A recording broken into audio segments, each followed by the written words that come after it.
The clock is ticking for Canadian officials to hammer out a deal with their American counterparts.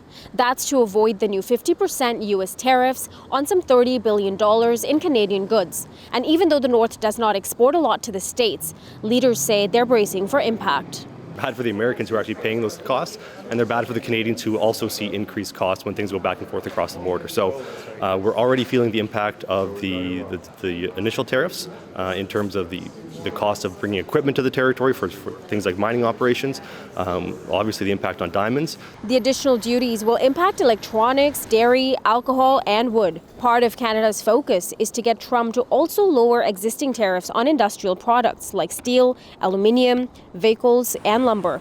That could require concessions. The federal government has told provinces and territories to be ready to put U.S. alcohol back on shelves. We're willing to do that, but it has to be a good deal, and we're going to do it in conjunction with the federal government and with the other provinces and territories. Simpson says that concession is conditional. It's going to have some very significant relief for those section-specific tariffs, so on steel, lumber, aluminum, autos, those types of things. And without that, I don't expect that the provinces would be on board. Yukon Premier Curry Dixon told CBC he's awaiting results of the negotiations to figure out next steps, and that Yukon is not impacted by tariffs as much as other jurisdictions. Federal data shows nearly 90% of all exports from the territory are to the States, but those are exempt from tariffs. Nunavut's premier says he's not commenting until more details come out.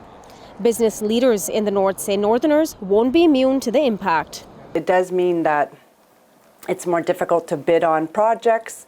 It's more difficult to have certainty around your budgets, around what there is for consumer confidence and investor confidence.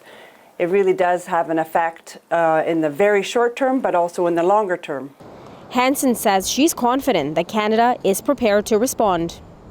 We've been able to weather the storm before, and I think we're going to be able to do it again. Prime Minister Mark Carney said talks have been intense and delicate and that Canada won't negotiate in public.